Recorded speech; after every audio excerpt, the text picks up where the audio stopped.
మరి మనం చదివినటువంటి వాక్య సందేశం కీర్తనల గ్రంథము 30 అధ్యాయము 9వ వచనం. అక్కడ ఏం చెప్తూ ఉన్నాడంటే భక్తుడు ఒక ప్రార్థన చేస్తూ ఉన్నాడు. ఆ ప్రార్థన ఏంటంటే, మన్ను నిన్ను స్తుతించిన నీ సత్యమును గూర్చి అది వివరించదు కదా. యెహోవా ఆలకింపుము, నన్ను కరుణింపుము అంటే దాని పై వచనంలో ఏం చెప్తున్నాడు, నేను గోతిలోనికి దిగిపోయిన ఎడల నా ప్రాణము వలన ఏమి లాభము, యెహోవా నీకే మొర్రపెట్టి తిని నా ప్రభువును బతిమాలుకొంటిని, నేను గోతిలోనికి దిగిపోయిన ఎడల నా ప్రాణము వలన ఏమి లాభము. చూడండి, మళ్ళీ ఇంకొక ప్రశ్న వస్తుంది ఇక్కడ. చనిపోయిన తర్వాత మన వల్ల దేవునికి ఎటువంటి ఉపయోగం ఉండదా? ఇది ఒక పెద్ద ప్రశ్న. ఉంటుందా చెప్పాలి ఇప్పుడు మీరు సమాధానం.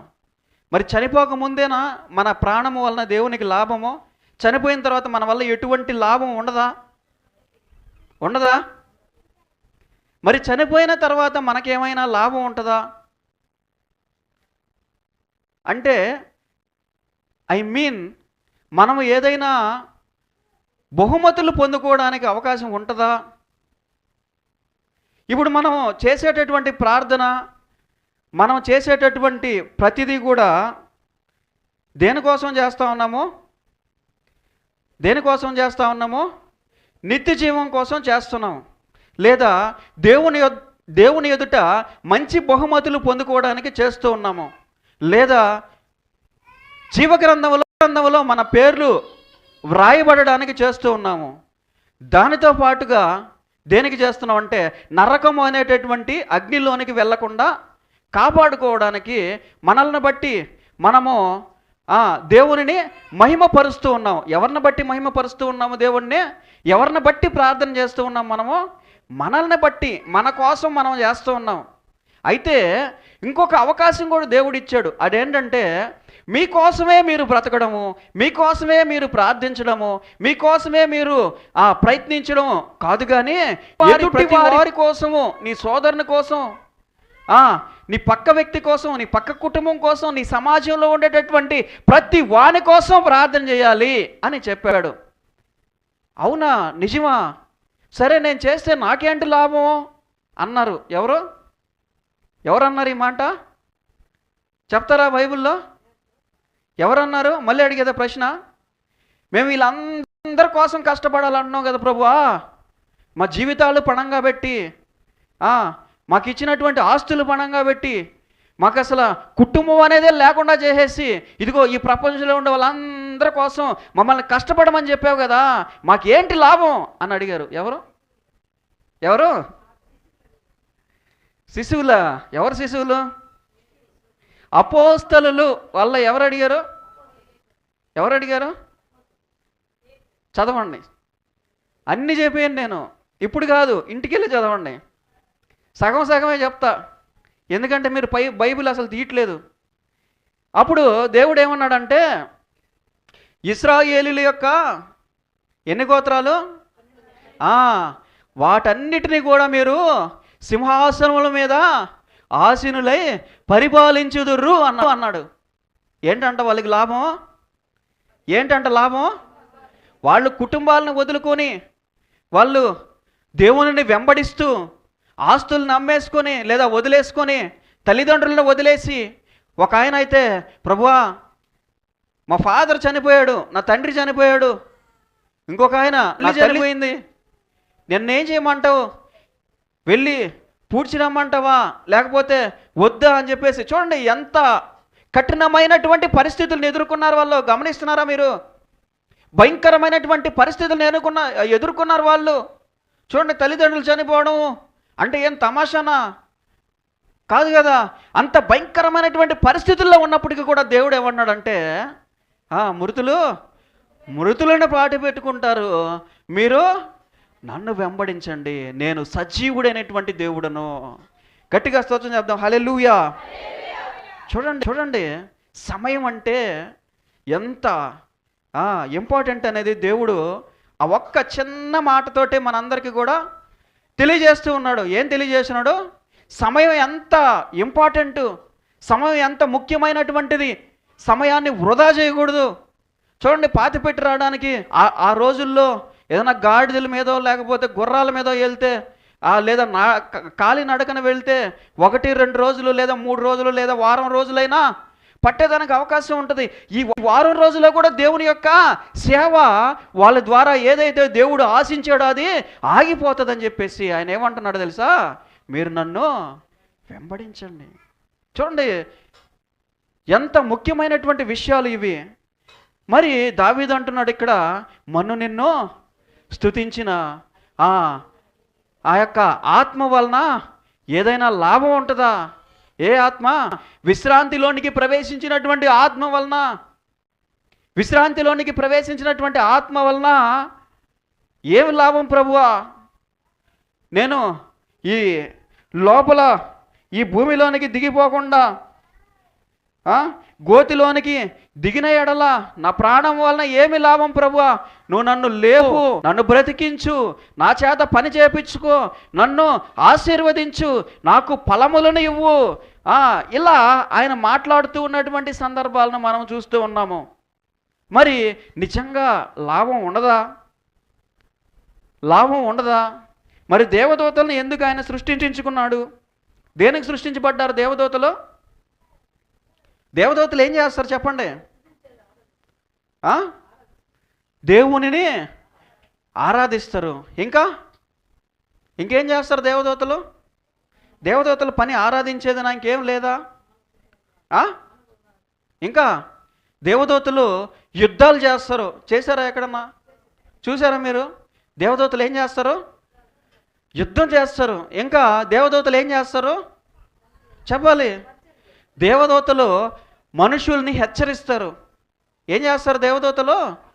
మనుషుల్ని హెచ్చరిస్తారు. చెడిపోయినటువంటి వారిని మారమని, మారినటువంటి వారిని జాగ్రత్తగా ఉండమని, దేవుడు చెప్పినటువంటి మాటను జరిగించమని, దేవుడు ప్రణాళిక చొప్పున ఈ భూమి మీద జరగాలనేటటువంటి ఆశయము వాళ్ళకి ఇచ్చినటువంటి కర్తవ్యం ప్రకారంగా చేసేటటువంటి అధికారము వాళ్ళకి ఇవ్వబడింది. డైరెక్ట్గా పరలోకం నుంచో పరదైసు నుంచో దేవదూతలు భూమి మీదకి రావడము, మనుషులతో మాట్లాడడం, వారిని హెచ్చరించడం మనం చూస్తూ ఉంటాం. ఎక్కడ మాట్లాడారు? ఎక్కడ మాట్లాడాడు భూమి మీదకి వచ్చి దేవదూతలు? మరియమ్మతో మాట్లాడారు. ఇంకా ఎవరితో మాట్లాడారు? ఇంకా యాకోబుతో మాట్లాడారు. ఇంకెవరితో మాట్లాడారు? బిలాముతో మాట్లాడారా? గాడిదకి జ్ఞానం ఇవ్వబడింది, గాడిద మాట్లాడింది. మరి దేవదూతనే గాడిద ఏం చేసింది? చూసింది. అంటే మరి ఇంకా యోహాను అనేటటువంటి ఒక వ్యక్తితో మాట్లాడారు. మరి ఇంకా ఎవరితో? గొర్రెల కాపరులతో మాట్లాడారు. ఇంకా ఎలిజబెత్ మాట్లాడారు. ఇంకా చాలా సందర్భాలు ఉంటాయి, చాలా సందర్భాలు. అబ్రహాంతో మాట్లాడారు. ఇంకా చాలా సందర్భాలు ఉంటాయి. దేవదూతలు పని చేస్తారు. చూడండి, ఇక్కడ ఒక విషయాన్ని నేను మీకు జాగ్రత్తగా చెప్పడానికి ప్రయత్నం చేస్తున్నాను. దేవుడు ఒక కార్యాన్ని చేయాలనుకుంటే ఏదో ఒక నోటి మాటతో చెప్పేస్తే అది జరిగిపోతే బాగుండు అనుకోవట్లా ఆయన. గమనించాలి బాగా. ఏదో ఈ కార్యము ఎలాగ జరుగునుగాక అని వదిలేట్లా ఆయన. చూడండి బాగా జాగ్రత్తగా గమనించండి. ఒక కార్యాన్ని చేయడానికి ప్రభు అనేటువంటి యేసుక్రీస్తు వారే స్వయంగా భూమి మీదకి దిగి వచ్చి ప్రతి విషయాన్ని క్షుణ్ణంగా పరిశీలించి ప్రతి స్టెప్ని జరిగించుకుంటూ లేఖనాలలో రాసినటువంటి ప్రకారముగా జరిగినది అని వాళ్ళకి తెలియజేస్తూ స్వయంగా ఆయనే రావడం జరిగింది. గమనించారా? భూమి మీద పాపమంతా తొలగిపోనుగాక, పాపాత్ములంతా చచ్చిపోయి పాతాళంలోకి వెళ్ళిపోవునుగాక, జ్ఞానవంతులు మంచివారు పరలోకంలోకి వచ్చునుగాక అంటే జరగదా? జరగవచ్చు. మరి ఆయన అలా అనలేదు. ఏం చేశాడు ఆయన? భూమి మీదకి వచ్చాడు. ఆయనకై ఆయన కష్టపడ్డాడు, ఆయనకై ఆయన శ్రమించాడు. ప్రతి మనిషితో కూడా ఆయన ఒక అనుబంధాన్ని, ఒక ప్రేమను, ఒక సత్సంబంధాన్ని ఏర్పాటు చేసుకున్నాడు. ఇది గమనించాలి. మరి దావీదు అంటున్నాడు మరి నేను చనిపోతే నాకు ఎలాంటి లాభము, నీకు ఎలాంటి లాభం ఉంది? చూడండి, దేవుని ప్రశ్నిస్తున్నాడు. 2 లాభాలు ఉండాలి కదా, 2 లాభాలు. మన వల్ల మనకు లాభం, మన వల్ల దేవునికి లాభం. చూడండి, 2 రకాలైనటువంటి ప్రశ్నలు వస్తాయి. మన వల్ల దేవునికి లాభం ఉంటుందా? ఉంటుందా? ఉండదా? ప్రతి ప్రశ్నకి ఆలోచన వచ్చేస్తూ ఉంది కదా. ప్రతి ప్రశ్నకి ఒక ఆలోచన వస్తూ ఉంది. నిజంగా మన వల్ల దేవునికి లాభం ఉందా? చెప్పండి. మన వల్ల దేవునికి లాభం ఉందా? మన వల్ల దేవదూతలకు లాభం ఉందా? బైబిల్ గ్రంథం అయిపోయింది, మొత్తం చదివేశాము. ఇంకా చదవాల్సింది ఏం లేదు, వినాల్సింది ఏం లేదు, మాట్లాడుకోవాల్సింది ఏం లేదు. బైబిల్లో నాకు తెలియంది ఏమన్నా ఉందా అని అన్న సందర్భాలు కూడా ఉంటాయి కదా. మనం బయటికి వెళ్ళి ఎవరన్నా ఏదైనా బైబిల్ వాక్యం చదువుకోవచ్చు కదా నాయన, వినొచ్చు కదా అంటే, బయలు చెప్పేవులే, నాకు తెలియని వాక్యాలు ఏమున్నాయడా బైబిల్లో? ఏమన్నా ఉన్నాయా నాకు తెలియనియే?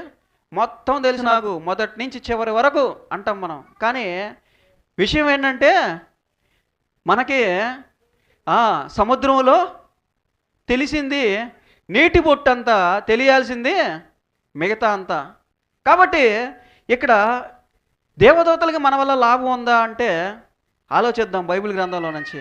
ఇప్పుడు దేవునికి మన వల్ల లాభం ఉందా అంటే, దేవుడు మనల్ని కొన్ని పనులు చేయించుకోవడానికి ఏర్పాటు చేసుకున్నాడు కాదా? అవును. ప్రవక్తలను ఏర్పాటు చేసుకున్నాడు దేనికి?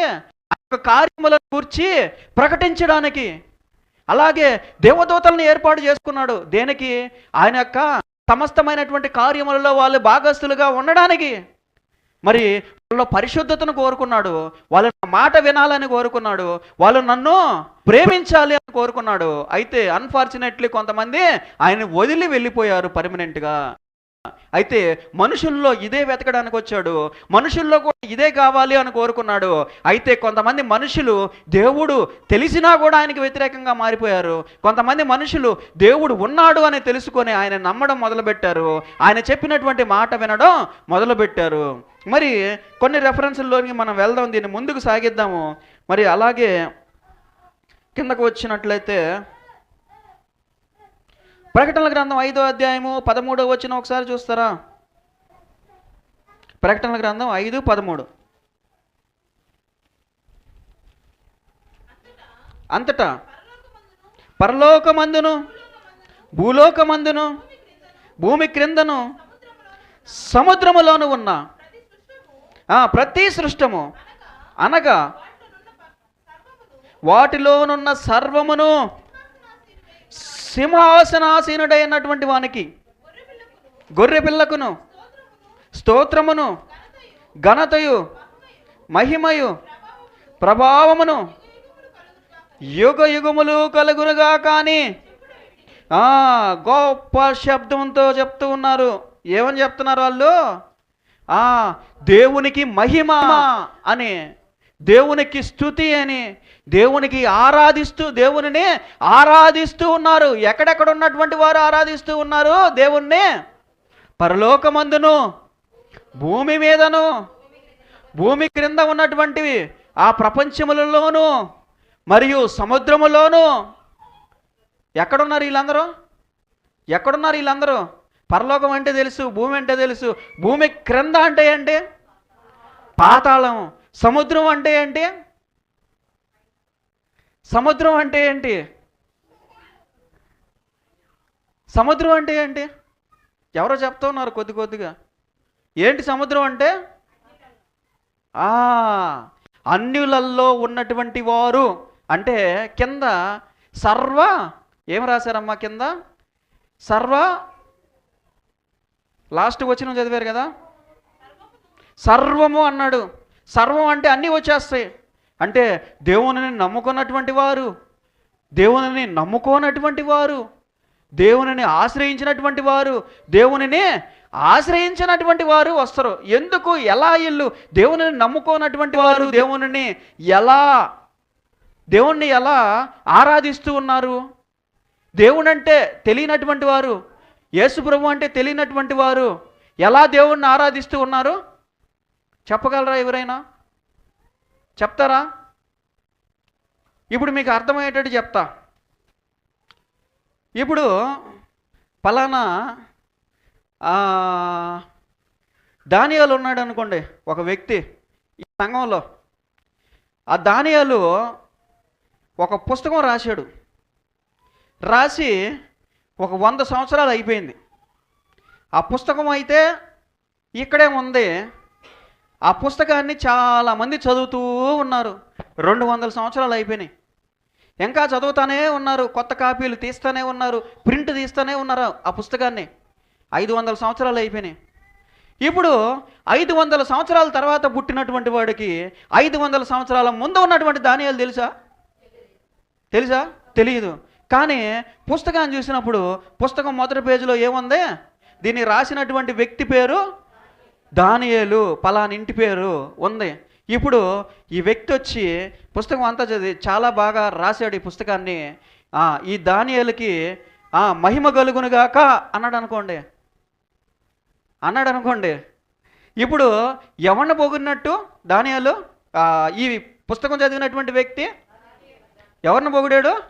దానియేలు ఆయనకి తెలుసా? తెలియదు కదా. అట్లాగే అన్ని జనుల్లో కొంతమంది ప్రార్థన చేయడానికి ఒక సమయాన్ని ఎంచుకుంటారు. ఏ సమయం అదే? వాళ్ళు ఇష్టం వచ్చినటువంటి సమయాన్ని ఎంచుకుంటారు. సర్వము సృష్టించినటువంటి సృష్టికర్తకి మహిమ కలుగునుగాక అంటాడు. ఏమంటాడు? ఈ భూలోకాన్ని, ఈ సృష్టిని, ఈ భూచరాల్ని, ఈ జంతువుల్ని, ఈ వృక్షాన్ని, సర్వాన్ని సృష్టించినటువంటి దేవునికి మహిమ కలుగునుగాక అంటాడు అనుకో. ఎవరికి చెందుతుంది ఆ మహిమ? ఏ దేవునికి చెందుతుంది? కానీ పూజించేది ఆయన కాదే, ఏరే ఆయన పూజిస్తున్నాడే. ఇప్పుడు ఆ మహిమ ఎవరికి ఆ మహిమ చెప్పాలి? సృష్టించిన ఆయనకే మహిమ అంటున్నాడు. బొమ్మ ఎవరిది? వేరే బొమ్మ ఉంది. మళ్ళీ ఇక్కడికి వచ్చి నాకు ప్రాణం ఇచ్చినటువంటి దేవునికి మహిమ కలుగునుగాక, స్తుతి కలుగునుగాక అంటాడు. బొమ్మ ఎవరిది? చెప్పాలి? వేరే బొమ్మ ఉంది. వేరే బొమ్మను ముందు పెట్టుకొని ఎవరిని పూజిస్తున్నాడు ఆయన? మరి కొర్నేలు కూడా ఇలాగే చేసేటటువంటి వాడు. ఎలా చేసేవాడు? బొమ్మ వేరేది, స్తుతించేది ఎవరిని?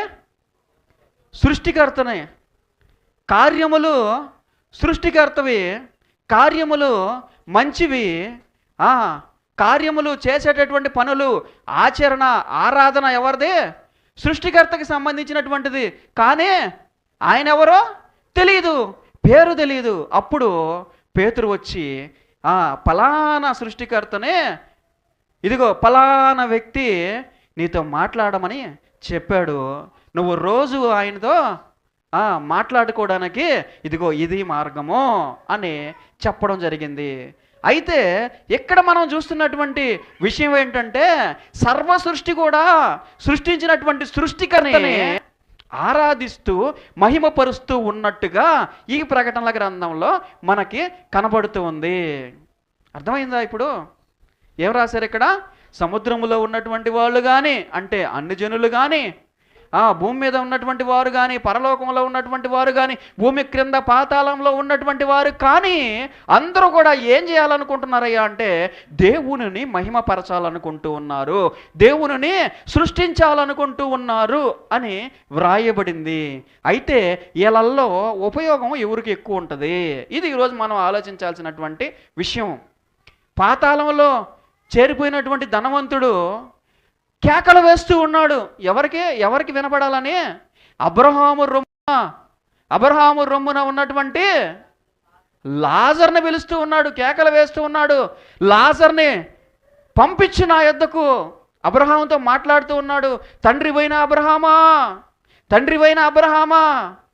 చూడండి, ఇక్కడ మాట్లాడుతూ ఉన్నటువంటి ఈ మాటలు ఎక్కడికి వినపడుతూ ఉన్నాయి? పరదైసులో వినపడుతూ ఉన్నాయి. పరదైసులో ఉన్నటువంటి వ్యక్తులకి వినపడుతూ ఉన్నాయి. అబ్రహాంకు వినపడుతూ ఉంది. అబ్రహాం ఏమన్నాడు? నాయనా, నువ్వు అక్కడి నుంచి ఇక్కడికి, ఇక్కడి నుంచి అక్కడికి దారి లేదయ్యా, నువ్వు అడిగేటటువంటి దానికి మేము చేయలేమయ్యా. దేవుడు మధ్యలో భయంకరమైనటువంటి అగాధాన్ని సృష్టించున్నాడు. దీన్ని బట్టి ఏం అర్థమవుతుందంటే, చనిపోయినటువంటి వ్యక్తులకు కూడా ఒక ఫిజికల్ సెన్స్ అనేది ఉంటుంది. ఏముంటుంది? స్పర్శ అనేది ఉంటుంది. చనిపోయినటువంటి వ్యక్తులకి ఏముంటుంది? గమనిస్తున్నారా? ఏదో ఊరికి అట్లా మొహం అట్లా పెట్టుకొని నా సాయి చూస్తా ఎక్కడో ఉన్నారా? లేదు కదా. ఏం మాట్లాడుతున్నాను నేను, గమనిస్తున్నారా? కొంతమంది ఏంటంటే క్లాస్ రూమ్లో ఉదయం స్టార్ట్ అవుతుంది క్లాసు 9 గంటలకి, సాయంత్రం 4:45 దాకా 40 నిమిషాలకు ఒకరు 40 నిమిషాలకు ఒకరు 40 నిమిషాలకు ఒకరు వస్తూ ఉంటారు, పోతూ ఉంటారు, వస్తూ ఉంటారు, పోతూ ఉంటారు, ఇష్టం వచ్చినట్టు చెప్పుకుంటూ పోతూ ఉంటారు. వీడు మాత్రం అలా చూస్తూ ఉంటాడు. వచ్చిన వాళ్ళందరూ ఏం వింటున్నాడు రా వాడు, ఏం వింటున్నాడు రా వాడు, కన్ను రెప్ప కూడా ఆర్పకుండా వింటున్నాడు, ఈడురా అసలు మంచి స్టూడెంటా అనుకుంటారు. కానీ వాడు అలా చూస్తుంటాడు. కానీ వాడి మైండ్ ఆట ఉంటుందంటే నిన్న రిలీజ్ అయిన సినిమా హాల్లో జోకుల మీద ఉంటుంది. మొత్తం రివైండ్ చేసేస్తాడు సినిమా అంతా. 3 గంటలు 4-5 సినిమాలు రివైండ్ చేసి సాయంత్రం బెల్ల కొట్టినప్పుడు టక్కన మెలకు వస్తుంది వాడికి. పుస్తకాలు తీసుకొని స్టార్ట్ చేస్తే పరిగెత్తడం, ఇంటి దాకా ఆగడనమాట వాడు. అది వాడి కాన్సన్ట్రేషన్. మీరు మాత్రం అలా ఉండద్దు. ఏం మాట్లాడుతున్నాం మనం? లాజర్కి ఒక సెన్స్ ఉంది. సెన్స్ అంటే ఏంటంటే స్పర్శ, సెన్సేషన్, నొప్పి. తెలుస్తుందా లేదా? ధనవంతుడికి సెన్స్ ఉంది. ఏముంది? నొప్పి తెలుస్తూ ఉంది ధనవంతుడికి. ధనవంతుడి బాడీ ఎక్కడుంది చెప్పాలి మీరు అందరూ. ఇప్పుడు ధనవంతుడి బాడీ ఎక్కడుందండి? అందుకే చెప్పేది, ధనవంతుడి బాడీ ఎక్కడుంది? భూమి మీద ఉంది. పాతేశారు, పైన మంచి సమాధి కట్టేశారు, టైల్స్ పెట్టేశారు, మార్బుల్స్ పెట్టేశారు, పెద్ద పెద్ద పూలమాల తీసుకొచ్చి వేసారు. బాడీ ఎక్కడుంది? భూమి మీద ఉంది. ధనవంతుడు ఎక్కడున్నాడు? ఆత్మ ఎక్కడుంది? బాడీ లేనంత మాత్రాన ఆత్మకు నొప్పి తెలియట్లేదా? ధనవంతుని ఆత్మకే బాగా తెలుస్తుంది, మనందరికంటే బాగా. తర్వాత దాహం వేయట్లేదా? అగ్ని భయంకరంగా, అగ్ని జ్వాలలు నన్ను దహిస్తూ ఉన్నాయి, నాకు దాహం వేస్తుంది, ఒక్క బొట్టు ఏమడుగుతున్నాడు? నీళ్లు తీసుకొచ్చిస్తే నేను దాని ద్వారా దాహాన్ని తీర్చుకుంటాను అని అడుగుతూ ఉన్నాడు. చూడండి సెన్సేషన్స్ ఉన్నాయి. ఏమున్నాయి? బాడీ లేకపోయినా కూడా, ఫిజికల్గా ఈ బాడీ లేకపోయినా కూడా ధనవంతునికి సెన్సేషన్ అనేది తెలుస్తూ ఉంది. కొంచెం నిదానంగా నేను ఇంతకుముందు మిమ్మల్ని అడిగినటువంటి ప్రశ్నలకి సమాధానం చెప్పడానికి ముందుకు వెళ్తూ ఉన్నాను. నెంబర్ 3 పాయింట్, ఆయన ఇంకా కొన్ని విషయాలను గురించి అక్కడ ప్రస్తావిస్తూ ఉన్నాడు. ఆ విషయాలు ఏంటంటే, భూమి మీద ఉన్నటువంటి నా సోదరులు ఈ విధంగా నశించిపోకుండా, ఎవరు? భూమి మీద ఉన్నటువంటి నా సోదరులు ఈ విధంగా నాలాగా ఈ పాతాళము, ఈ అగ్ని వేదనకరమైనటువంటి ప్రదేశంలోనికి రాకుండా నేను వెళ్ళి వాళ్ళకి ఏం చేయాలనుకుంటున్నాడు ఈయన? భూమి మీదకి, మృతులలో నుంచి ఒకడు భూమి మీదకి వెళ్ళినట్లయితే చూడండి, ఆటోమేటిక్గా జ్ఞానం అనేది అక్కడ కనబడుతూ ఉంది. భూమి మీదకి ఎక్కడి నుంచి? మృతులలో నుంచి ఒకడు భూమి మీదకి వెళ్ళినట్లయితే యేసు ప్రభు వారు ఎలా వెళ్ళాడు వాళ్ళకి సువార్త చెప్పడానికి? ఎలా వెళ్ళాడు? మృతులలో నుంచి లేచి వెళ్ళాడు. ధనవంతుడు ఏదైతే అడిగాడో ప్రశ్న అబ్రహాముని, ఆ ప్రశ్నని ప్రభు అయినటువంటి యేసుక్రీస్తు వారు చేసి చూపిస్తూ ఉన్నాడు. ఏం ప్రశ్న అది? మృతులలో నుంచి ఒకడు వెళ్ళినట్లయితే అందరూ మారిపోతారు. ఎవడు కూడా పాతాళానికి, ఎవడు కూడా నరకానికి వెళ్ళడు. ప్రభు అయినటువంటి యేసుక్రీస్తు వారు ఏ విధంగా అంటే, మనిషి భూమి మీద ఉన్నంత వరకు మైండ్ పనిచేయట్లేదు. భూమి మీద నుంచి దాటి ఆ గాలిలోకో, లేకపోతే ఆ పరదేశంలోకో, లేకపోతే ఆ నరకానికో వెళ్ళిన తర్వాత మైండ్ ఏమవుతుంది? మైండ్ బాగా పనిచేస్తుంది. ఏడున్నంత వరకు ఒక దగ్గర కూర్చొని వేరే ఆలోచనలు చేస్తుంటాము. కానీ అక్కడ వెళ్ళిన వెంటనే మంచి మేధస్సు, మంచి జ్ఞానము. చూడండి, ధనవంతుడు ఎప్పుడు నిద్రపోవడం, తినడం, ధనాన్ని లెక్క పెట్టుకోవడం, ఇల్లు కట్టుకోవడం, లేకపోతే ఆస్తులు సంపాదించుకోవడం, ఇదే పనిలో ఉన్నాడు. కానీ ఇలా ఉన్నటువంటి మైండ్ పనిచేయనటువంటి ధనవంతుడు కూడా చనిపోయిన తర్వాత నరకానికి పోయి కాలుస్తూ ఉంటే మైండ్ చురుకుగా పనిచేస్తుంది. ఎప్పుడు పనిచేస్తుంది మైండ్? ఎప్పుడు పనిచేస్తుంది? నొప్పి తెలిసినప్పుడు బాగా బాగా చురుకు తెలిసినప్పుడు పనిచేస్తుంది. భయంకరమైన కడుపు నొప్పి వచ్చింది అనుకో, మొన్న ఆదివారం చర్చికి పోలేదనే మైండ్ వెంటనే ఎలగుతుంది అనమాట. ఎందుకు వచ్చింది జ్వరం, ఎందుకు వచ్చింది కడుపు నొప్పి, ఎందుకు వచ్చింది ఈ శ్రమ, ఎందుకు వచ్చింది? మొన్న ఆదివారం చర్చికి పోయి దేవుణ్ణి ఆరాధించలేదు కాబట్టి ఇది వచ్చింది. చూడండి, మైండ్ బాగా పనిచేస్తుంది కదా, పనిచేస్తుందా లేదా? నిజమే. అందుకే దేవుడు సుఖాలనే పెట్టేలా మొత్తం 100 సంవత్సరాలు నువ్వు సుఖంతో జీవించి తర్వాత వచ్చేయ్యా అనలా. లేదా కష్టాలనే పెట్టేలా 100 సంవత్సరాలు నువ్వు భయంకరమైన శ్రమల్లోనే ఉండిపోయి అవనరా అనలా. ఏమన్నాడు? కష్ట సుఖాలని ఏం చేశాడంట? జతపరిచాడంట. ఎప్పుడు కష్టం వస్తుందో ఎప్పుడు సుఖం వస్తుందో తెలియకుండా రెండిటిని మిక్స్ చేశాడంట మన లైఫ్స్లో. కాబట్టి మరి ఇంకొంచెం ముందుకు వెళ్దాము. మొత్తానికి ఎందుకు దావీదు ఇలా మాట్లాడుతున్నాడు అనేది చూద్దాం. లోకాసువార్త 23:43 వచ్చిన ఒకసారి చూస్తారా స్పీడ్గా? సమయం మనకి హాఫ్ అన్ అవర్ లోపలే ఉంది కాబట్టి. నేడు నీవు నాతో కూడా ఉందివని పరదైసులో ఉంది నిశ్చయముగా నీతో చెప్పుచున్నానని. చూడండి, దేవుడు ఎటర్నల్ లైఫ్ గురించి కూడా మాట్లాడుతూ ఉన్నాడు, పరదైసు గురించి కూడా మాట్లాడుతూ ఉన్నాడు. దేవుడు ఆ పక్కన సిలువ వేయబడినటువంటి దొంగతో మాట్లాడుతూ ఉన్నటువంటి విషయాలు ఏంటంటే, నేడు నీవు నాతో కూడా పరదైసులో ఉందువు. చూడండి, ఇక్కడ ఒక చిన్న విషయం అర్థం అవ్వాలి. ఆయనకున్నటువంటి సమయం ఎంత, మార్చబడినటువంటి సమయం ఎంత? దొంగకే చాలా తక్కువ.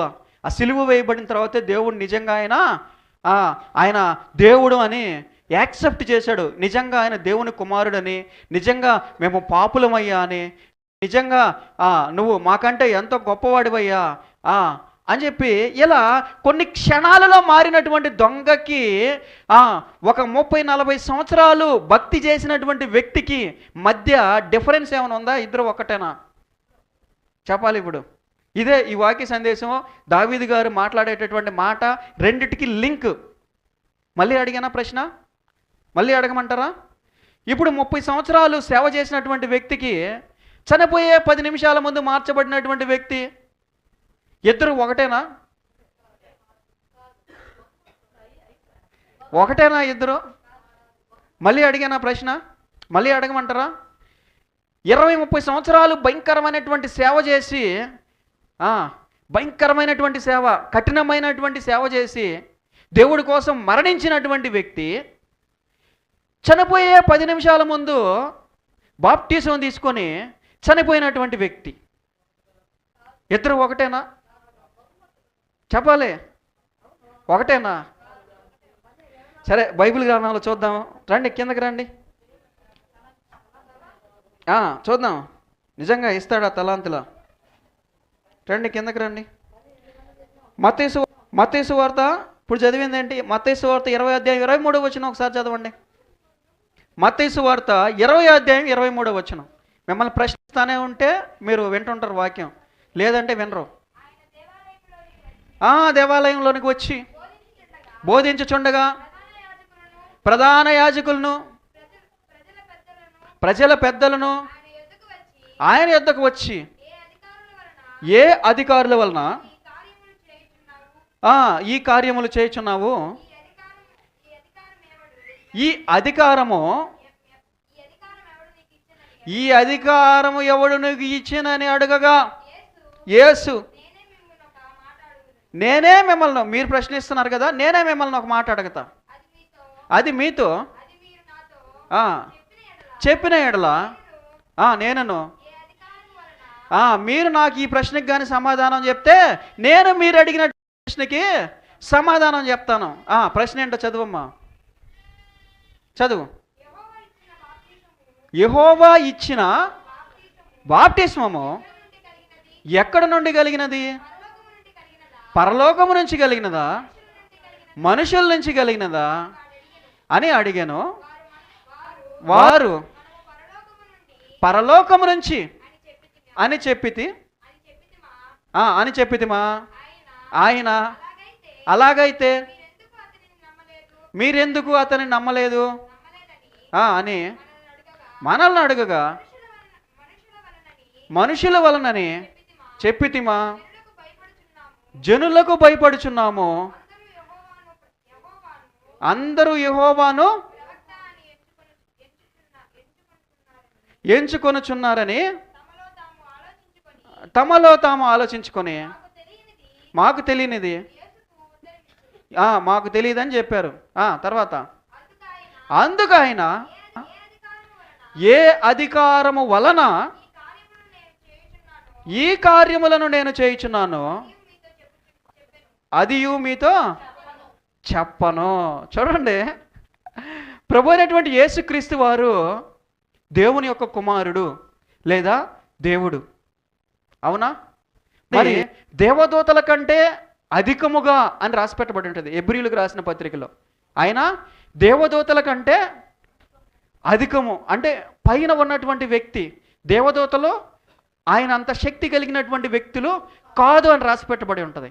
అలాగే దేవుడు నా తండ్రి అని, నాకు ఆయన జీవము ఇచ్చాడని, ఆయన ద్వారానే నేను సమస్త కార్యములను చేయగలుగుతున్నానని ఆయన అనేక పర్యాయాలు మాట్లాడడం జరిగింది. 2 విషయాలు. మూడో విషయం అపోస్తలులు వచ్చి ప్రభు అయినటువంటి యేసుక్రీస్తు వారిని అడిగారు. ఇందాకే చెప్పారు మీరు, మాకు ఏంటి లాభం ఇంత కష్టపడడం వల్ల అని. ఆయన ఏమన్నాడు? మీరు 12 సింహాసముల మీద ఇశ్రాయేలు యొక్క 12 గోత్రముల వారిని ఏలుదురు. ఎవరికి ఈ ధన్యత? 12 మంది 12 గోత్రములు ఆ శిష్యులకు మాత్రమే ఆ ధన్యతను ఇచ్చాడు. అంటే వారు గొప్పగా ఉండడానికి, అంటే వారు సామాన్యంగా ఉండేటటువంటి వారికంటే అధికముగా కష్టపడ్డారు కాబట్టి, అధికముగా శ్రమించారు కాబట్టి, దేవుని వలన అధికముగా దేవుని కోసం ప్రయాసపడి మరణించారు కాబట్టి వాళ్ళకి దేవుడు ఒక గొప్ప స్థానాన్ని ఇవ్వబోతూ ఉన్నాడు. గట్టిగా స్తోత్రం చెప్దాం, హల్లెలూయా. కానీ ఇక్కడ ఈ దొంగ చేసుకున్న పుణ్యం ఏంటంటే, నరకానికి పోవాల్సినటువంటి వాడు పరలోకం లోపలికి వెళ్తాడు. అర్థమైందా? పరలోకం గేటు లోపలికి వెళ్ళడానికి, అర్హత సాధించడానికి ఒక 10 నిమిషాలు 15 నిమిషాలు, 1 గంట, 1 క్షణంలో మనసు మారి నిజంగా దేవునిని తలుచుకుంటే ఆయన అవకాశం ఇస్తున్నాడు. కానీ లోపలికి వెళ్ళిన తర్వాత, పరలోకము యొక్క గేటులు దాటి లోపంలోకి వెళ్ళిన తర్వాత అక్కడ పొజిషన్స్ మారిపోతాయండి. అందరూ ఒకటి కాదు, పొజిషన్స్ మారిపోతాయి. దేవుని కోసం ఎంత శ్రమపడ్డారు, ఎంత కష్టపడ్డారు, ఎవరికి ఏ బహుమతి ఇవ్వాలి అనేటటువంటి విషయము అక్కడ స్పష్టంగా, చాలా స్పష్టంగా తీర్పు దినము తర్వాత నిర్ణయించబడుతుంది. అర్థమైందా? ఇప్పుడు వచ్చేయండి కీర్తనల గ్రంథంలోకి. ఎందుకు ఈయన నేను చచ్చిపోకూడదు ప్రభువా, నన్ను మట్టిలోనికి పోనీయొద్దు ప్రభువా అని ప్రార్థిస్తూ ఉన్నాడు. చదవండి, దానికి ముందు వచ్చిన నుంచి చదవండి అమ్మా. యెహోవా నీకే మొర్ర పెట్టి తిని నా ప్రభువును బతిమలాడుకుంటుని, నేను గోతిలోనికి దిగిన ఎడల నా ప్రాణము వలన ఏమి లాభమో. చూడండి, ఎవరికి లాభం గురించి మాట్లాడుతున్నాడు ఈయన?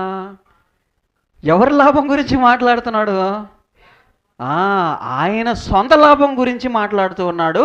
అండ్ దెన్ రెండవ విషయం ఏంటంటే, ఒక రూల్ ఉంది. అదేంటంటే, ఎంతైనా సంపాదించుకోవచ్చు దేవుళ్ళో. ఏం సంపాదించుకునేది? డబ్బా సంపాదించుకునేది? బంగారం సంపాదించుకునేది కాదు. ఏం సంపాదించుకోవచ్చు? నీతి ఫలములు. దేవుని యందు ఎంతైనా కష్టపడేదానికి అవకాశం ఇవ్వాలి. ఇవ్వకపోతే ప్రభువా నువ్వు ఇవ్వలేదు కాబట్టి ఈరోజు నా పరిస్థితి ఇలా ఉంది, నువ్వు నాకు సమయం ఇవ్వలేదు కాబట్టి, నువ్వు నాకు ఆయుష్కాలం ఇవ్వలేదు కాబట్టి ఇప్పుడు దీనికి బాధ్యుడు నీవే అనేదానికి అవకాశం ఉంటుంది. ఎవరికి? మన అందరికీ కూడా. అర్థమవుతుందా మీకు దేని గురించి మాట్లాడుతున్నాను? మరణము గురించి మాట్లాడుతున్నా. దేని గురించి మాట్లాడుతున్నాను?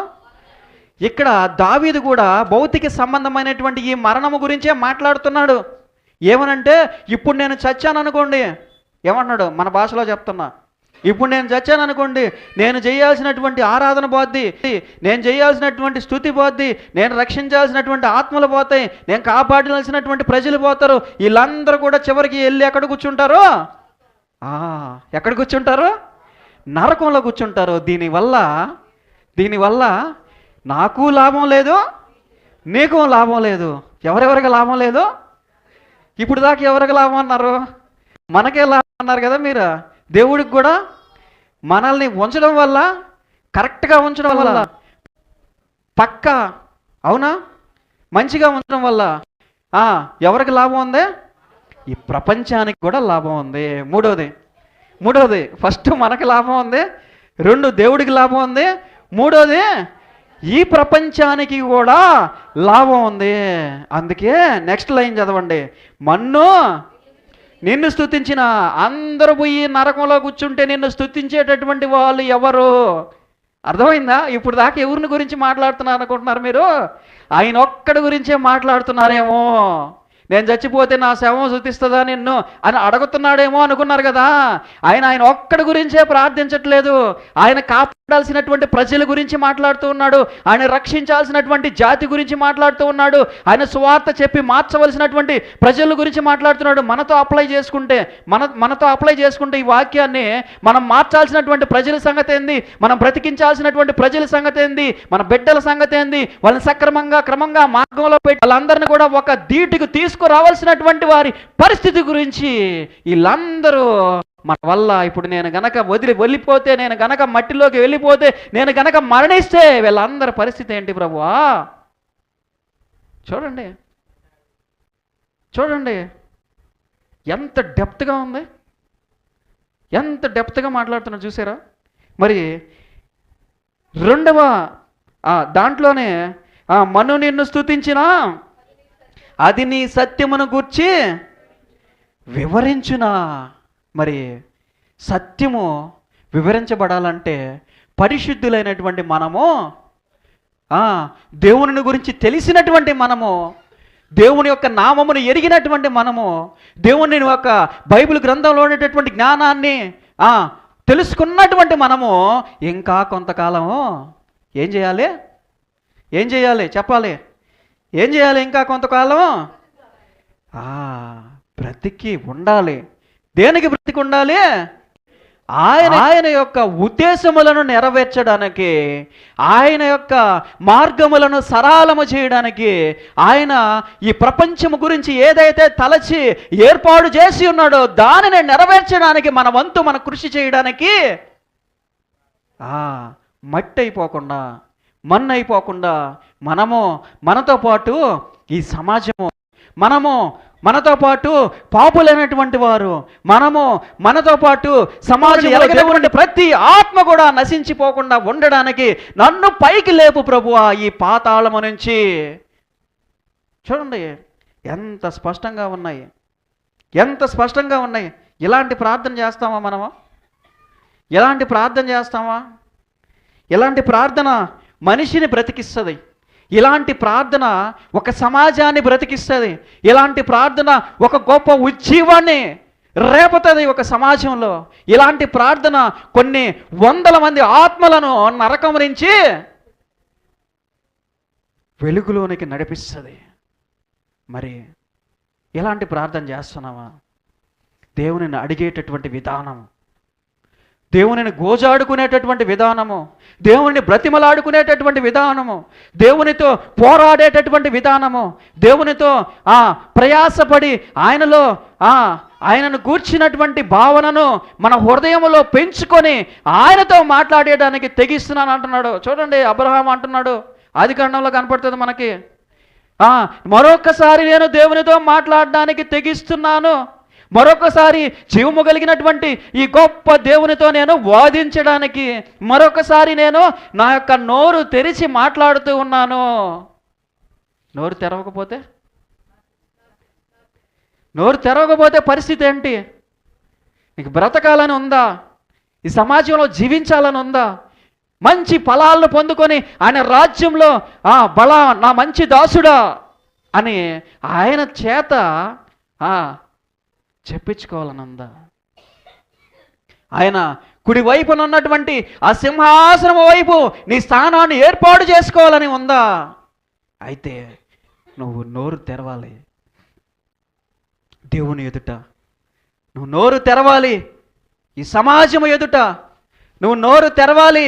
ఈ ప్రజల ఎదుట నువ్వు నోరు తెరవాలి. నశించిపోతున్నటువంటి ఆత్మల ఎదుట నువ్వు నోరు తెరవాలి. నిన్ను శిక్షిస్తున్నటువంటి ప్రజల ఎదుట నువ్వు నోరు తెరవాలి. నిన్ను దూషిస్తున్నటువంటి ఈ సమాజం ఎదుట నువ్వు నోరు తెరవాలి. నిన్ను చంపడానికి కత్తులు ఎత్తుకొని నీ వైపు పరిగెడుతున్నటువంటి జనము ఎదుట రోషము కలిగినటువంటి ప్రవక్తల నీ ఎదుటకి నేను ఒక్కడనే వచ్చి నిలబడ్డానయ్యా అంటూ ఉన్నాడు. ఎవరు? ఏలియా. అందరూ చచ్చిపోయారయ్యా, అందరూ మరణించారు. యెజబెలు అందరిని కూడా ఊచకోత కోసేసింది. యెహోవా ప్రవక్తలు అనబడేటటువంటి వారు అందరూ కూడా మరణించారు. ప్రభువా, నేను ఒక్కడే రోషము కలిగినటువంటి వ్యక్తిలా నీ ఎదుట చేరి నిలబడి ప్రార్థిస్తున్నాను ప్రభువా. మరి దావీదు చేసేటటువంటి ఈ ప్రార్థన దావీదుని బ్రతికిచ్చింది. దావీదు చేసినటువంటి ఈ ప్రార్థన దావీదు రాజ్యాన్ని నిలబెట్టింది. అనేక మంది దండయాత్రలు చేసి ఇశ్రాయేలు ప్రజల్ని అనేక మంది దండయాత్రలు చేసి దావీదు రాజ్యాన్ని నాశనం చేయడానికి ప్రయత్నించినప్పటికీ కూడా దావీదు చేసినటువంటి ఈ ప్రార్థన దావీదుని నిలబెట్టింది సింహాసనం మీద. దావీదు చేసినటువంటి ప్రార్థన దావీదు ప్రజలకు క్షేమముగా మారింది. దావీదు చేసినటువంటి ప్రార్థన ఒక ఖడ్గముగా మారి ఆ ప్రజలకు అండగా మారింది. ఈ మధ్యాహ్న కాల సమయంలో దేవుడు మనందరితో కూడా మాట్లాడుతూ ఉన్నాడు. నువ్వు నాతో మాట్లాడాలనుకుంటున్నావా? అయితే నోరు తెరిచి ప్రార్థించు. నాతో మాట్లాడాలనుకుంటున్నావా? అయితే ఈ మధ్యాహ్న కాల సమయంలో నీ హృదయంలో ఉన్నటువంటి ప్రతి మాటను నాతో పంచుకో. నీ హృదయంలో ఉన్నటువంటి ప్రతి ఆలోచనను నాకు తెలియజేయి. నీ హృదయంలో ఉన్నటువంటి ప్రతి తలంపుతో కూడా నా ఎదుట నువ్వు పెట్టు. అప్పుడు నేను నీకు సమాధానం చెప్తాను. నువ్వు చేయాల్సినటువంటి కార్యాలేంటి ఈ లోకంలో ఇంకా బ్రతికి, నువ్వు చేయాల్సినటువంటి పనులేంటి ఈ లోకంలో ఇంకా బ్రతికి, నువ్వు చేయాల్సినటువంటి కర్తవ్యం ఏంటి ఈ లోకంలో ఇంకా బ్రతికి బ్రతకాలనుకుంటున్నావా? విశ్రాంతిలోకి వెళ్ళాలనుకుంటున్నావా? పౌలైతే అంటున్నాడు, బ్రతుకుట చావు అయితే లాభం. ఎవరికి లాభం అంట? ఎవరికి లాభం? ఆయనకి లాభం చావు అయితే. బ్రతికితే ఆయన వల్ల దేవునికి, మనకి, సమాజానికి, అందరికీ కూడా లాభం. ఎందుకు? ఆయన బ్రతికి ఖాళీగా గడపడు. వృధా చేయడి సమయాన్ని, వేస్ట్ చేయడి సమయాన్ని, ఆయనకి ఇచ్చినటువంటి ఆయుష్కాలాన్ని వృధాగా ఈ ప్రపంచంలో కనపడేటటువంటి ప్రతి దాని కోసం ఖర్చు పెట్టడు. ఆయన బ్రతికున్నాడంటే, ఆ ప్రాంతంలో ఉన్నాడంటే ఆ ప్రాంతంలో ఉన్నటువంటి ప్రజలందరూ మారిపోతారు. ఒక ప్రాంతంలో నడుస్తూ వెళ్తున్నాడంటే ప్రాంతంలో ప్రజలందరూ కూడా కదల్చబడతారు. ఆయన ఒక ప్రదేశానికి వస్తూ ఉన్నాడంటే ఆ ప్రాంతంలో ఉన్నటువంటి జాతిలో, ఆ జాతిలో పుట్టి ఉన్నటువంటి ప్రతిదీ కూడా మార్చివేయబడుతుంది. దేవుని వైపు త్రిప్పబడుతుంది. దేవుని వైపు, దేవుడు ఎవరు అనేటటువంటి ప్రశ్న వాళ్ళ హృదయాల్లో సంధించడం మొదలు పెడతాడు ఆయన. చూసారా? అనేక ప్రాంతాల్లో తిరిగినప్పుడు, అనేక ప్రాంతాల్లో వెళ్ళినప్పుడు ఆయన డిస్కషన్ అంతా దేని గురించి ఉంటుందంటే, దేవుడు ఎవరు, నీ సృష్టికర్త ఎవరు, నిన్ను సృష్టించినటువంటి వ్యక్తి ఎవరు, నిన్ను పుట్టించినటువంటి వ్యక్తి ఎవరు, నిజమైనటువంటి ఈ లోక అధిపతి ఎవరు అనేటటువంటి విషయాల గురించి ఆయన ఎప్పుడు కూడా నిరంతరం కూడా శ్రమిస్తూనే ఉంటాడు. ఎప్పుడు కూడా మాట్లాడుతూనే ఉంటాడు. ఎప్పుడు కూడా మారుస్తూనే ఉంటాడు. ఎప్పుడు కూడా వెలిగిస్తూనే ఉంటాడు. ఎప్పుడు కూడా వెలుగుతూనే ఉంటాడు. ఎప్పుడు కూడా చీకటిలో ఉండేటటువంటి వారందరినీ వెలుగులోనికి తీసుకురావడానికి ప్రయత్నిస్తూనే ఉంటాడు. కాబట్టి ఆయన బ్రతికుంటే ఎవరికి లాభం? ప్రజలందరికీ లాభం. ఆయన బ్రతికుంటే ఎవరికి లాభం? దేవునికి లాభం. కాబట్టి మెయిన్ వాక్యంలోనే ఇచ్చి మరి ఒక్క 2 వచనాలు మనం చదివి 5-10 నిమిషాల్లో సమయం అయిపోయింది కాబట్టి ముగించేసుకుందాం. అలాగే ఇంకొక చిన్న వచనం, 2వ తిమోతి పత్రిక 4వ అధ్యాయం 7వ వచనం ఒకసారి చూస్తారా? 2వ తిమోతి 4వ అధ్యాయం 7వ వచనం. మంచి పోరాటము పోరాడి తిని నా ఆ, నా పరుగు ఏంటి కరెక్టే చదవండి మా. నా పరుగు కడముట్టించి తిని విశ్వాసము కాపాడుకుంటుని ఇక మీదట నా కొరకు ఏం ఉంచబడిందంట? నీతి కిరీటము ఉంచబడిందంట ఆయన కొరకు. ఏమి చేస్తే ఉంచబడింది ఆయన కొరకు నీతి కిరీటము? చెప్పండి, చదివారు కదా. మంచి అస్వస్థతలు వచ్చినప్పుడు గెలిచాడు. భయంకరమైనటువంటి ఆ ప్రజలను కొట్టబడినప్పుడు, ఆ ప్రజల చేత హింసించబడినప్పుడు, అవమానించినప్పుడు అన్నిటిలో కూడా ఆయన గెలిచాడు. కాబట్టి చివరిగా ఆయన కోసం ఏముంచబడిందంట? నీతి కిరీటం ఉంచబడింది. చూడండి, ఆయనకు ఉంచబడినటువంటి నీతి కిరీటాన్ని ముందే దేవుడు ఆయనకి ఏం చేశాడు? దేవుడు ఎప్పుడు కూడా సైలెంట్గా ఉన్నాడు. దేవుడు ఎప్పుడు కూడా మనం కష్టపడతా ఉంటే, మనం శ్రమిస్తా ఉంటే, మనం పాటుపడతా ఉంటే ఆయన కోసం తిట్టి తిప్పలు లేకుండా ఆయన కోసం వందల కిలోమీటర్లు నడిచి వెళ్ళి స్వార్థ చెప్తూ ఉంటే, వందల కిలోమీటర్లు ఆకలితో ఆయన కోసము పోరాడుతూ ఉంటే ఆయన చూస్తా ఉన్నాడు. ఆయన మన యొక్క పరిస్థితి గురించి ఎప్పుడు హెచ్చరిస్తూనే ఉంటాడు. ఏం చేస్తూ ఉంటాడు? ఎప్పుడు హెచ్చరిస్తూనే ఉంటాడు. మంచి పొజిషన్కి వెళ్తున్నావా? దేవుడిలో పైకి ఎదుగుతున్నావా? వెంటనే వచ్చి నువ్వు మంచి పొజిషన్లోకి వెళ్తున్నావు, మంచి పరిస్థితుల్లో ఉన్నావు, ఎదుగుతూ ఉన్నావు, నువ్వు ఎలాగే ఉండాలి. ఇదిగో భయంకరమైనటువంటి ఆపద రాబోతూ ఉంది, నువ్వు దానిని తప్పించుకుని నిలబడాలి. హెచ్చరిస్తాడు. పడిపోతున్నావా? పాపంలో పడిపోయావా? భయంకరమైనటువంటి పరిస్థితిలోకి వెళ్ళిపోయావా? దేవుని మాట వినట్లేదా? వస్తాడు, 2-3 సార్లు హెచ్చరిస్తాడు. ఇదిగో నువ్వు ట్రాక్ తప్పి పక్కకి వెళ్ళిపోయావు, నువ్వు వెంటనే సరిదిద్దుకొని సక్రమమైనటువంటి మార్గంలోనికి రాకపోతే నేను ఏం చెప్పాడు అంజనం చెట్టుకి? అలాంటి గతి నీకు కూడా పడుతుంది. కాబట్టి నువ్వేం చేయాలి? ఎప్పుడు ఆయన స్వయము మంచి చేసిన చెడ్డ చేసిన, లేదా నువ్వు నిలబడలేకపోయినా, లేదా నువ్వు ప్రార్థించలేకపోయినా, నువ్వు అనుకున్నటువంటి ఆ గమ్యాన్ని చేరలేకపోయినా వెంటనే దేవుణ్ణి అడగాలి. ప్రభు ఏంటి నా పరిస్థితి? ప్రభు ఏంటి నా పరిస్థితి? ఆ పొజిషన్ ఏంటి? ఎక్కడున్నాను నేను ఇప్పుడు?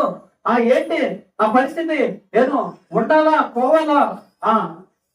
నా గమ్యం ఏంటి? నేను మంచిగానే ఉన్నావా? ఇంకా ఏమైనా మార్చుకోవాల్సింది ఏమైనా ఉందా?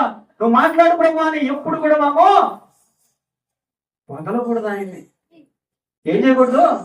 వదిలిపెట్టి వెళ్ళిపోకూడదు. దూరంగా వదిలిపెట్టి మన ఇష్టానుసారంగా, మన నిర్ణయాలు చొప్పున, మన ఆలోచనలు చొప్పున, మనం వేసుకున్నటువంటి ప్రణాళికలు చొప్పున బ్లైండ్ గా వెళ్ళిపోతూ ఉండకూడదు. ఆయన చెప్పినటువంటి మాటను వినడానికి ప్రయత్నిస్తూనే ఉండాలి. ప్రతి క్షణం ప్రయత్నిస్తూనే ఉండాలి. దేవుడు ఉన్నాడు, అమ్మో జాగ్రత్తగా ఉండాలి. దేవుడు మనతో వస్తున్నాడు, అమ్మో జాగ్రత్తగా ఉండాలి, జాగ్రత్తగా మాట్లాడాలి, జాగ్రత్తగా ప్రవర్తించాలి, జాగ్రత్తగా చూడాలి, జాగ్రత్తగా నడవాలి. ఎందుకు? దూతలు మనతో ఉన్నారు, ఆయన ఆత్మ మనతో ఉన్నాడు, ఆయన కృప మనలో నింపబడి ఉంది. కాబట్టి మనమందరం కూడా ప్రకటించాలి, మాట వింటూనే ఉండాలి అని బైబిల్ గ్రంథం తెలియజేస్తుంది. సమయం అయిపోయింది కాబట్టి నేను ముగింపులోకి తీసుకొస్తున్నాను. దావీదైతే రహస్యాన్ని కనుక్కున్నాడు. దావీదైతే దేవుని యొక్క మనస్సును ఎరిగి ఏ విధంగా ప్రార్థన చేస్తే ఆయన వింటాడు, ఏ విధంగా ప్రార్థన చేస్తే ఆయన కార్యాలను చేస్తాడు, ఏ విధంగా ప్రార్థన చేస్తే ఆయన మారిపోతాడు, మౌల్డ్ అవుతాడు మనకు అనుకూలంగా. దేవుని కూడా మనకు అనుకూలంగా మార్చుకునేటటువంటి ప్రార్థనలో చూడండి, ఒక స్త్రీ వచ్చి అడుగుతూ ఉంది, ప్రభువా ఇదిగో నా బిడ్డకి అస్వస్థత అయ్యా, ఇదిగో స్వస్థపరచు ప్రభు అని అంటూ ఉంటే దేవుడు అన్నాడు, ఏమన్నాడు? ఈ రొట్టెలు చిన్న పిల్లలకు పెట్టేటటువంటి రొట్టెల్ని చెప్పాలి మీరు కుక్క పిల్లలకి వేయడము కరెక్ట్ కాదు కదా అన్నప్పుడు వెంటనే ఏం మాట్లాడుతున్నావే? నీ బల్ల మీద ఉన్నటువంటి రొట్టెల కోసం కింద ఉన్నటువంటి కుక్క పిల్లలు కూడా ఆశిస్తూ ఉంటాయి కదా, ఆశతో ఎదురు చూస్తూ ఉంటాయి కదా. వెంటనే ఏమైపోయింది? దేవుని యొక్క హృదయము మార్పు చెందిపోయింది. మన మాటలను బట్టి ఆయన ప్రవర్తన ఉంటది. మన యొక్క ప్రవర్తన బట్టి ఆయన యొక్క ఆశీస్సులు, ఆయన యొక్క ఆశీర్వాదాలు ఉంటాయి. మనం చేసేటటువంటి ప్రతి ప్రార్థన ఆయన ఆలోచనలని ఆపడానికి ప్రయత్నం చేస్తుంది. ఇది బైబిల్ అన్న చెప్పేది. భక్తులు చేసినంతా ఇదే. భక్తులు ఎందుకు భక్తుల్ని ఎందుకు ఆయన ఇష్టపడ్డాడంటే ఇదే కారణం. వాళ్ళ యొక్క ప్రవర్తన చూసినప్పుడు ఆయన మనసు మార్చుకున్నాడు. చనిపోవలసినటువంటి హిజ్కియా చూడండి, హిజ్కియా గ్రంథం కనుక ఆయన యొక్క జీవితం కనుక మనం చూసినట్లయితే మరణించాల్సినటువంటి హిజ్కియా భయంకరమైనటువంటి వ్యాధితో బాధపడుతూ క్యాన్సర్ రోగంతో చనిపోవాల్సినటువంటి హిజ్కియా దగ్గరికి వచ్చి ఆయన చెప్పినప్పుడు ప్రవక్త మాట్లాడినప్పుడు ఏమంటున్నాడు? వెళ్ళి ఆ గోడ వైపు తిరిగి ఆయన ప్రార్థించినప్పుడు ఒక్కసారి నా జీవితాన్ని చూడు ప్రభు అన్నప్పుడు వెంటనే ఆయన మనస్సు మార్చుకున్నాడు. ఆయుష్కాలాన్ని ఇచ్చాడు. 15 సంవత్సరముల ఆయుష్కాలం ఇచ్చాడు. చూడండి, మరి ఇలా మన ప్రార్థన మన జీవితాన్ని మారుస్తుంది, మన కుటుంబాన్ని మారుస్తుంది, మన సమాజాన్ని మారుస్తుంది, మన అందరి బ్రతుకులను కూడా మారుస్తుంది, పరిస్థితులను మారుస్తుంది, దేవుని యొక్క ఆలోచనలు మారుస్తుంది, దేవుని యొక్క ఏర్పాటును మారుస్తుంది. దేవుడు మనము చేసినటువంటి ప్రార్థనను బట్టి మనకు ఆయుష్కాలాన్ని ఇస్తాడు. ఇది గుర్తుపెట్టుకోవాలి. సమయములు, గడియలు ఎవరి చేతిలో ఉన్నాయి? నీ చేతిలో ఉన్నాయి. వాటిని తెలుసుకోవడం మన పని కాదు. 1 సంవత్సరాన్ని 2 సంవత్సరాలు చేయగలిగే శక్తి ఆయనకు ఉంది. ఒక్క రోజుని 100 రోజులు చేయగలిగినటువంటి శక్తి ఆయనకు ఉంది. 1 సంవత్సరాన్ని 10 సంవత్సరాలు చేయగలిగినటువంటి శక్తి ఆయనకు ఉంది. 10 సంవత్సరాలని 1 గంట చేయగలిగినటువంటి శక్తి ఆయనకు ఉంది. 100 సంవత్సరాలని 1 రోజు చేయగలిగినటువంటి శక్తి ఆయనకు ఉంది. గట్టిగా స్తోత్రం చేద్దాం. హల్లెలూయా. మరి మన ప్రవర్తన, మన దీన మనస్సు, ఆయనే అంటున్నాడు, కొన్ని క్లూస్ ఇచ్చాడు. నేను ఎప్పుడు నీ మాట వింటానో తెలుసా? నేను ఎప్పుడు నీ మాట వింటానో తెలుసా? నేను ఎప్పుడు నువ్వు మాట్లాడేటటువంటి మాట అంగీకరిస్తానో తెలుసా? నీ యొక్క హృదయము ఎంత తీవ్రంగా నన్ను వెతుకుతుందో, ఎంత ప్రేమతో నువ్వు నన్ను వెతుకుతున్నావో, ఎంత తీవ్రమైనటువంటి దుఃఖంతో నిండి నన్ను పిలుస్తున్నావో అనే దాని మీద ఆధారపడి నువ్వు చేసేటటువంటి ప్రార్థనను నేను వింటాను. చూడండి, యాకోబు, సమయం అయిపోయింది, ముగించుకుందాం. యాకోబు రాత్రంతా ఒక ప్రాణ భయంతో ప్రాణాన్ని గుప్పిట్లో పెట్టుకొని ఆయనకున్నటువంటి ఆస్తిని, ఆయనకున్నటువంటి గుర్రాలని, ఆయనకున్నటువంటి ఆ యొక్క పొట్టేల్ని, మేకలని, గొర్రెల్ని అన్నింటినీ సమస్తం కూడా పంపించేశాడు. ఒక్కడే మిగిలిపోయాడు. ఆ చీకటిలో ఆ రాత్రి పూట ప్రాణ భయంతో ప్రార్థిస్తూ ఉన్నాడు. ప్రాణ భయం అంటే ఎలా ఉంటది అంటే, ఐసీయూలో ఉండేటటువంటి పేషెంట్ చూస్తే తెలుస్తుంది, ఆక్సిజన్ మీద ఉండేటటువంటి పేషెంట్ చూస్తే తెలుస్తుంది. క్యాన్సర్ వచ్చి భయంకరంగా రేడియోథెరపీ, కీమోథెరపీ చేసుకుంటూ సన్నగా అయిపోయి గాలి తీసుకోవడం కూడా కష్టంగా మారిపోయినటువంటి వాళ్ళు చూస్తే ప్రాణ భయం అంటే ఏదో తెలుస్తుంది. హెచ్ఐవి వచ్చి ఆ చివరి దశలో వెయిట్ అంతా లాస్ అయిపోయి మంచం మీద నుంచి పైకి లేయలేక గొంతులో నీళ్లు పోస్తూ ఉంటే మింగలేక పొరపోగొట్టుకుంటూ ఉంటారు కదా, వాళ్ళని చూస్తే తెలుస్తుంది ప్రాణ భయం అంటే ఎలా ఉంటుందో. మరి ఆ భయంతో ఉన్నాడు యాకోబు, వెతుకుతూ ఉన్నాడు దేవుణ్ణి. ప్రభువా నన్ను కాపాడు, ప్రభువా నువ్వు నన్ను ఆశీర్వదించు. చూడండి, రాత్రంతా కూడా ప్రార్థిస్తున్నాడు. అంత తీవ్రమైనటువంటి దుఃఖంతో, అంత తీవ్రమైనటువంటి మనసుతో ప్రార్థిస్తే దేవుడు ఆయన దగ్గర నుంచి వెళ్ళలేకపోయాడు. దూరంగా దేవుడు ఆయన్ని విడిచిపెట్టి వెళ్ళలేకపోయాడు. దేవుడు ఆయన్ని వదిలేసి వెళ్ళలేకపోయాడు. ఆయన ఆశీర్వదించిందాక నువ్వు ఇశ్రాయేలు అనబడదువు, నీ యొక్క సంతానమును నేను ఆశీర్వదిస్తున్నాను చెప్పి ఆయన ఆశీర్వదించిందాక దేవుడు అక్కడి నుంచి కదలలేదు. మరి అలాంటి ప్రార్థన మన జీవితంలో ఉందా? తలలో వంచుకొని దేవుని అడగదాం. సమయం అయిపోయింది కాబట్టి ఆయన నామమును బట్టి వెతుకుచున్నటువంటి ప్రతి ఒక్కరికి ఆయన కనపడేటటువంటి దేవుడుగా ఉన్నాడు. ఆయన ప్రేమను పంచేటటువంటి దేవుడుగా ఉన్నాడు. ఆయన నామమును బట్టి వెతుకుతున్నటువంటి ప్రతి బిడ్డతో కూడా ఆయన మాట్లాడేటటువంటి దేవుడిగా ఉన్నాడు. ఈ మధ్యాహ్న కాల సమయంలో మనమందరం కూడా ఆయన్ను అడుగుదామా? ఈ మధ్యాహ్న కాల సమయంలో మనమందరం కూడా మాట్లాడదామా? ప్రభువా, పన్ను నిన్ను స్తుతించునా? అది నీ యొక్క మహిమ గురించి వివరించిన చేద్దామా? ప్రార్థిద్దామా? దావీదు చేసినటువంటి ప్రార్థన, దావీదు చేసి ఫలములను పొందుకున్నటువంటి ప్రార్థన, దావీదు దేవుని యొక్క మనసును ఎదిగి ఆయనతో మాట్లాడినటువంటి ప్రార్థన చేద్దామా? మనం అందరం ఈ మధ్యాహ్న కాల సమయంలో, ప్రభువా నాకు ఆయుష్ కావాలి అయ్యా నేను స్తుతించడానికి. ప్రభువా ఇదిగో మా అందరికీ కూడా నాయన, ఇదిగో మా సంవత్సరాలను పెంచు ప్రభువా. ఈ లోకంలో నాయన జీవిస్తున్నటువంటి మాకు ప్రభువా, ఇదిగో మీ నామ మహిమార్థముగా జీవించడానికి, ఈ రాజ్యాన్ని మార్చడానికి, ఈ రాజ్యంలో ఉన్నటువంటి ప్రజలను నిలబెట్టడానికి ఈ మధ్యాహ్న కాల సమయంలో నేను ప్రార్థిస్తున్నానయ్యా. నువ్వు ఇచ్చినటువంటి కుటుంబాన్ని నిలబెట్టడానికి సంవత్సరములను పెంచు ప్రభువా. దయా కిరీటములుగా దయచేయి ప్రభువా. ప్రార్థిద్దామా? ఈ మధ్యాహ్న కాల సమయంలో హృదయాన్ని ఆయన వైపు వంచి, హృదయ వేదనలతో, హృదయ దుఃఖముతో, ఇదిగో చిన్నని శ్రమతో దేవుణ్ణి పిలుద్దామా? ఈ మధ్యాహ్న కాల సమయంలో ఆయన అడుగుదామా? ప్రభువా ఈ అనారోగ్యం నుంచి తప్పించినట్లయితే, ప్రభువా ఈ బాధ నుంచి తప్పించినట్లయితే, ఈ వ్యసనం నుంచి తప్పించినట్లయితే, ప్రభువా ఈ లోకంలో నేను ఒక మంచి విశ్వాసిగా ఎదగతాను. మంచి పోరాడడానికి కృప చూపు ప్రభువా. ప్రార్థన చేసుకుంది. మహోన్నతుడు, పరిశుద్ధుడు, సర్వ సృష్టికర్త, రాజ్యములను ఏర్పాటు చేసిన వాడ, సమస్త మానవాళి న్యాయమును తీర్చుదేవా, స్తోత్రమయ్యా. ఇదిగో నా ఈ మధ్యాహ్న కాల సమయంలో దావీదు అడుగుచున్నట్లుగా ప్రభా మేమందరం కూడా ప్రార్థిస్తున్నామయ్యా. ఇదిగో సంస్థను బట్టి ప్రార్థిస్తున్నాం నా దేవా, ఈ మందిరమును బట్టి ప్రార్థిస్తున్నామయ్యా, సంఘ పెద్దల కొరకు ప్రార్థిస్తున్నామయ్యా, సువార్త చేస్తున్నటువంటి ప్రతి బిడ్డ కోసం ప్రార్థిస్తున్నామయ్యా, విశ్వాసంలో నిలబడి ఉన్నటువంటి ప్రతి బిడ్డను బట్టి ప్రార్థిస్తున్నామయ్యా.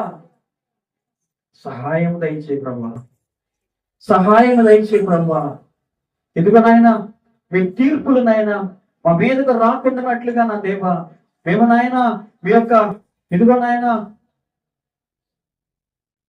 సింహాసనం ఎదుట నాయన అపరాధులముగా నిలబడుకున్నట్లుగా నా దేవా మమ్మల్ని తీర్చిదిద్దిన దేవా, మమ్మల్ని ఎప్పటికప్పుడు హెచ్చరించయ్యా, మమ్మల్ని ఎప్పటికప్పుడు ఇదిగో నాయన నీ హెచ్చరికలతో నాయన సరిచేయి ప్రభా. మా జీవితం అంతా ఏదైనా నీకు ఇష్టం లేనటువంటి కార్యములు నిలబడిపోతున్నాయినా ప్రభా, వాటన్నిటి నుండి కదిలించి మధ్యాహ్న కాల సమయంలో ప్రభా, ఇదిగో నాయన ఈ లోకంలో బ్రతకలేక ప్రభా, ఇదిగో నాయన పేదరికంతో అల్లాడిపోతున్నామేమో ప్రభా, దానిని బట్టి ప్రార్థిస్తున్నా ఈ మధ్యాహ్న కాల సమయంలో నా దేవా. ఇదిగో నాయన నేను పడుతున్నటువంటి కష్టములకు ప్రతిఫలం దయచేయి ప్రభా, సహాయం అందించు. నీ వైపే చూస్తున్నానయ్యా. ఇదిగో నాయన నువ్వు మాత్రమే నాయన మమ్మల్ని మార్చగలటువంటి విశ్వాసంతో ఈ మధ్యాహ్న కాల సమయంలో నా దేవా ప్రార్థిస్తున్నానయ్యా. సహాయం దయచి కృప ద్వారా భద్రపరచు ప్రభా. ఇదిగో నాయన అనేక మంది ప్రభా సంవత్సరం కోల్పోతున్నారేమో నా దేవా. ఇదిగో అనేక మంది ప్రభా మించినటువంటి ఆయుష్యాన్ని కోల్పోయే ప్రభా మీ అందరికీ చేర్చి పెడుతున్నారేమో ప్రభా. నా దేవా మరొక సమయం దయచేయండి, మరొక కారణము దయచేయండి, సంవత్సరం అనేటటువంటి దయా కీర్తనలను దయచేయమని ప్రార్థిస్తున్నానయ్యా. పౌలు భక్తుడు నాయన పోరాడిన పోరాటము ప్రభా మేమందరము కూడా నాయన జ్ఞాపకం వచ్చుకొని మా జీవితంలో సరి చేసుకున్నట్టు సహాయం దయచేయమని ప్రార్థిస్తూ నజరేయుడైనటువంటి యేసు పరిశుద్ధ నామములో అడిగి వేడుకుంటున్నాను నా ప్రియ పరలోకపు తండ్రి, ఆమేన్. పరలోకమందున్న మా తండ్రి, మీ నామం పరిశుద్ధపరచబడిన కాక, మీ రాజ్యం వచ్చును కాక, మీ చిత్తం పరలోకమంది అలాగే భూమి అంతటా నెరవేరును కాక, మాకు కావాల్సినంటే ఆత్మీయ ఆహారం మాకు దయచేయండి. మరణస్తులు మేము క్షమించిన ప్రకారం మరణం మీరు క్షమించండి. మమ్మల్ని శోధనలోకి తేకనైనా కీడు నుండి తప్పించండి. ఎందుకంటే రాజ్యము, బలము, మహిమ, శక్తి సర్వం నిరంతరం వరకు మీరే ఉన్నారు దేవా. ఆమేన్. మన తండ్రి అయిన దేవుని నుండి ఆయన కుమారుడైన యేసుక్రీస్తు వారి కృప, పరిశుద్ధాత్మ దేవుని సహవాసం, కూడి వచ్చినటువంటి ప్రతి బిడ్డకును వారి కుటుంబములకును సార్వత్రిక సంఘానికి ఆయన రాకడ పర్యంతం వరకు సదాకాలం నిలిచి ఉండగాక. ఆమేన్. హల్లెలూయా.